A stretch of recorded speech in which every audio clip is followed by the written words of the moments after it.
And ayan, nakikita nyo is nakalagay is 1 week. Bali, 1 linggo ko na siyang ginagamit. So, gusto ko lang siyang i-share na kung meron ba akong naramdaman na kahit ano sa face ko, wala po. And wala akong nakitaan na kahit anumang lumabas sa face ko. Super nag-enjoy pa rin ako sa part na yan.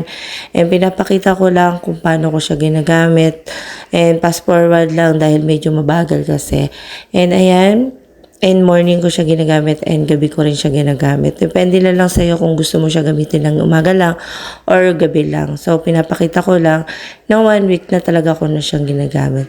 So, sa part na yan is paalis pa lang ako dyan sa part na yan. And ito naman sa part na to is makikita nyo is 2 weeks, 2 linggo ko na siyang ginagamit.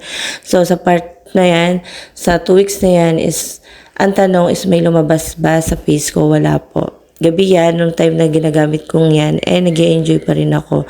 Sa part na yan is pinapakita ko lang din kung paano ko siya ginagamit. Ngayon, nakita niyo yung mga ilang video na pinakita ko na ginagamit ko yung product. So, eto sila. Ayan. Meron lang akong gustong i-final dito after 3 weeks. Mag-iisang buwan na nga rin siyang ginagamit ko na skincare. Ito siya. Ayan. 4 to. Isang facial wash, toner, serum, and sunscreen. And ito yung pinaka-set niya. And bigyan ko siya after 3 weeks or mag-iisang buwan na. And meron ako naging review na ipinakita ko lang yung tsura niya. So, nag-update lang ako kung ano yung ginagamit kong skincare. So, dito tayo sa una na ipinakita ko sa unang video na ginagamit ko na facial wash. So, sobrang tipid nitong gamitin. Gusto nyo makita kung paano ko siya ginagamit. So, ngayon hindi pa ako naghihilamos ng mukha ko. And ito yung itsura niya. Ayan. So, para sa akin, para siyang super mild na facial wash. Para siyang herbal yung dating niya. Dahil yung amoy niya, sobrang mild niya. And meron to niacinamide plus botanical extract. And alam nyo naman kung ano ang benefits sa botanical extract. Maganda to sa mga oily skin, acne prone, tas anti-aging, ayan, mga sensitive skin. So, ayan, sa mga hyperpigmentation, ayan. And, pakita ko sa inyo kung paano ko siya ginagamit. Depende sa inyo kung ilang patak, ayan, 4 na yata. So, ito yung tsura niya, ayan. Ayan, bumaksak. Tas, gantiin ko lang siya. Yung amoy niya, may pagka-amoy menthol. Ayan. Hindi naman siya yung sobrang bulang-bula. Kasi magkukusa na siya maganto kahit di kayo magbasa ng mukha. So, ganyan lang. Massage nyo lang kung seconds magbilang kayo. Ganyan. Ayan. So, mag-ilams lang ako. So, ayan. Nabanlawan ko na yung face ko. And, yung susunod natin ay yung toner. So, itong toner na to ay pwede mo siyang hindi gamitin ng ganito. Or kaya gamitin mo na lang sa kamay mo, or kaya ganito-ganto mo. And massage mo. So, papakita ko sa inyo. So, ako talaga gumagamit ng ganito. Ito yung pinaka-ano niya. Ayan siya. Ganon. Yun lang siya. Ganyan. Ayan.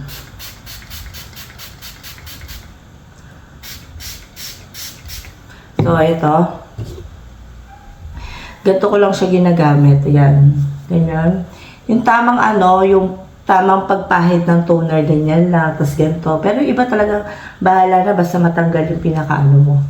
Pinaka-loob ng pores mo, yung pinaka-madudumi. Kasi kahit naghilamos ka, nandun pa rin yung parang madumi pa rin siya. I mean, may makikita kang parang malibag. I mean, yung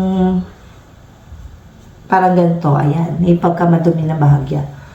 And, sama nyo yung tenga nyo. Ayan, kasi nadadamay na rin yan. Tsaka yung leeg importante dahil habang tumatanda tayo, nagbabago din yan. Parang pace din yan. Ayan. So, ito yung tsura niya. Ayan. Sama yung buko. Ayan, ayan. So, sa iba naman, yung ginagawa ay massage. Oo, tama rin yung massage. Ganon-ganon lang din. So, mahapdi ba ng time na ginagamit kong toner na to? So, hindi po.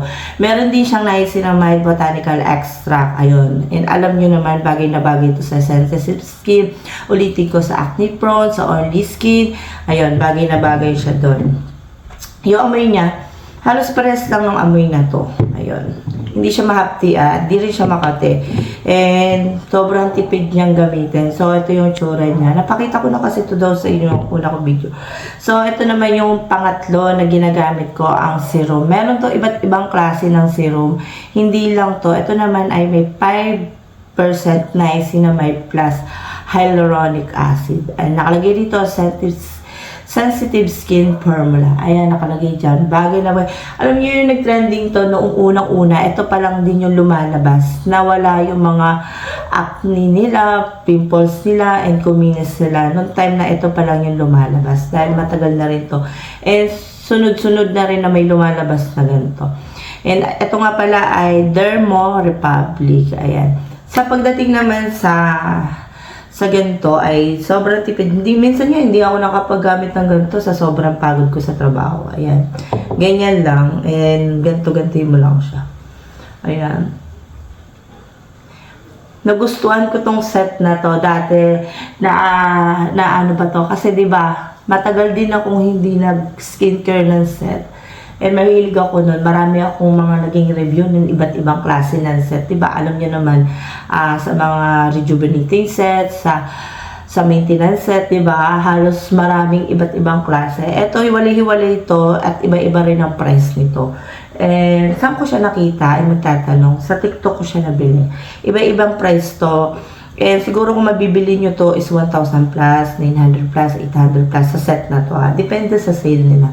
So, ganyan lang din. Kung gusto nyo nang matuyo ka agad is tapat nyo sa electric fan. So, ayan. Ganyan lang siya. Mahapti ba siya? Hindi. Sobrang lambot niya sa face pagka natuyo siya.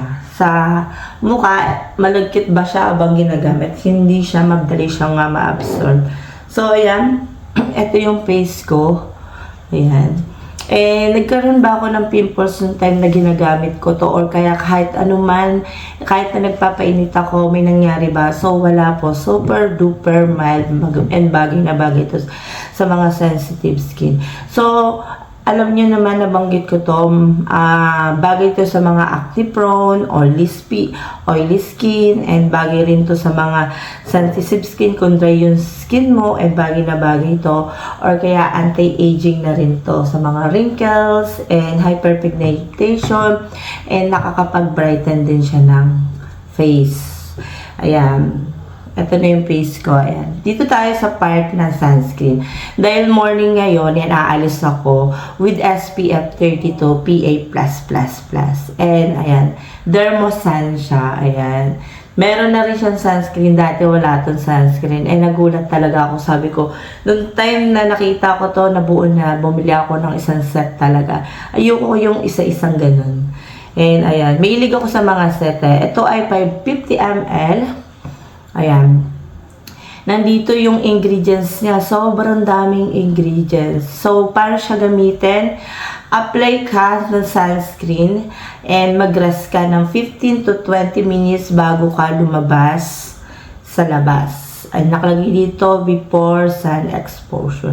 Yan, bago muna lumabas. So, mag-reapply ka, and yung ibang sunscreen, hindi ito nakalagay mag-reapply ka 2 to 3 hours.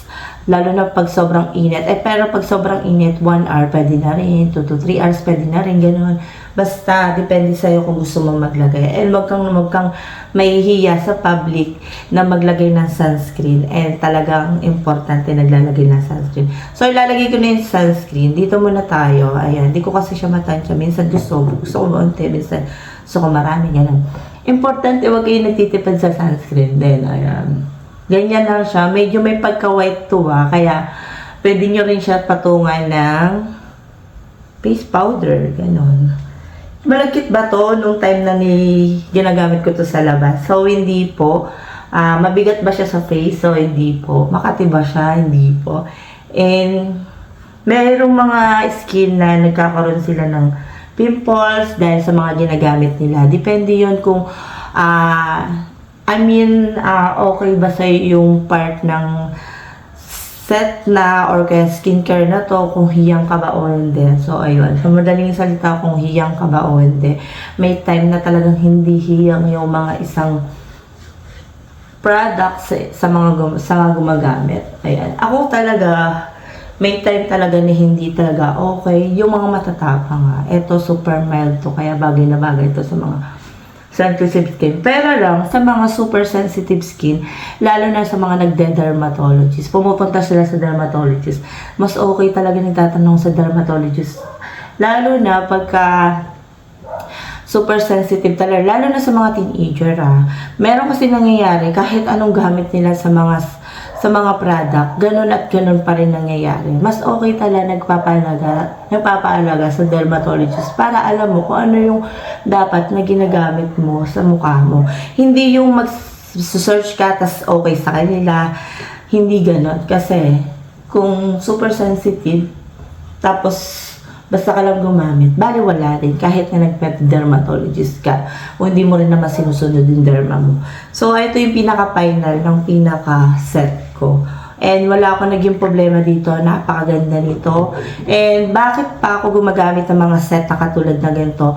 Mini-maintain ko rin yung face ko and gusto ko lang din itry kung ano yung na-experience nila. Gusto ko rin itry kung ano yung naging experience nila, kung okay ba o hindi. Kasi may time na kahit sa amazing review ay hindi pala okay sa kanila, basta lang makabenta sila. Alam niyo naman sa TikTok, diba?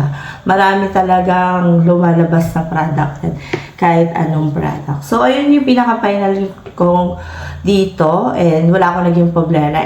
In-update ko lang kayo kung ano yung ginagamit ko. So, ayun yung masasabi ko and see you next vlog. So, wait lang. Sa mga preggy, hindi ka pwedeng gumamit basta-basta ng mga skincare. Magtanong ka muna sa inyong OB kung ano yung dapat mong gamitin para mas safe yung baby. And safe yung face mo rin. Kasi nagbabago din yung hormones na katawan natin kahit anong gamit natin sa skincare. So, hindi ako expert kung ano lang yung nag-experience ko. Yun lang yung sasabihin ko. And, ayun lang yung masasabi ko. And see you next vlog. Bye.